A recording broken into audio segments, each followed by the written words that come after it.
Hello, food ഫീസ്റ്റിൻ്റെ പുതിയൊരു വീഡിയോയിലേക്ക് എല്ലാവർക്കും സ്വാഗതം. വിഷുവൊക്കെ അല്ലേ, നമുക്ക് പെട്ടെന്നൊരു പുളിയിഞ്ചി ഉണ്ടാക്കാം.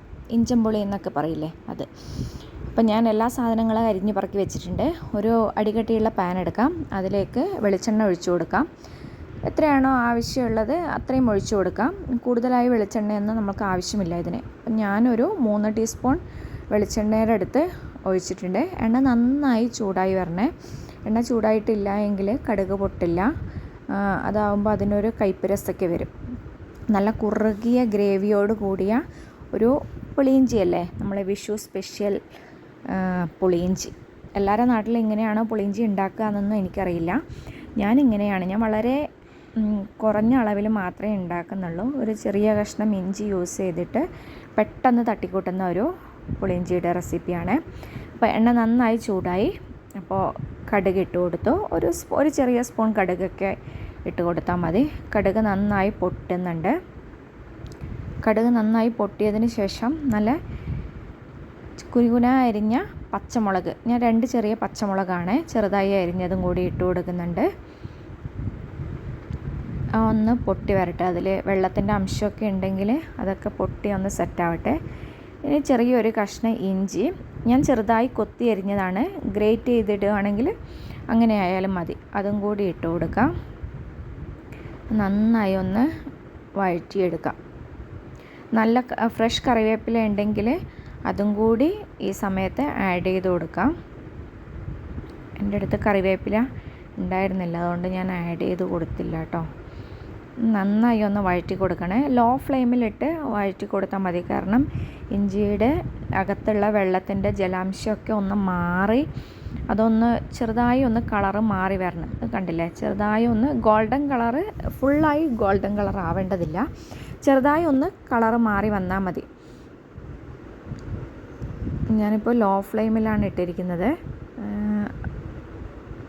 ഇനി ആവശ്യത്തിന് മഞ്ഞൾപ്പൊടി ഇട്ട് കൊടുക്കാം. ഒരു നുള്ള മഞ്ഞൾപ്പൊടിയൊക്കെ മതിയാവും.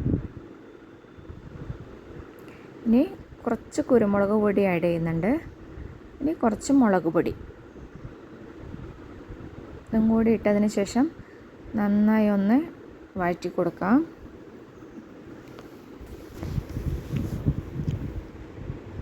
ഇത് പുളിവെള്ളമാണ്. പുളി നന്നായി ഒരു 15 മിനിറ്റ് സമയം വെള്ളത്തിൽ കുതിർത്ത് വെച്ച് നന്നായി പിഴിഞ്ഞതിന് ശേഷം അരിച്ചെടുത്ത പുളിയാണ്.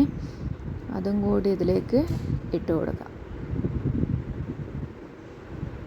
നന്നായി ഒന്ന് തിളച്ച് വരട്ടെ. ഇനി കുറച്ച് വെള്ളം കൂടി, ഇതൊന്ന് പുളി ഒന്ന് വെന്ത് വരാനുള്ള വെള്ളം കൂടി ഒഴിച്ചു കൊടുക്കാം.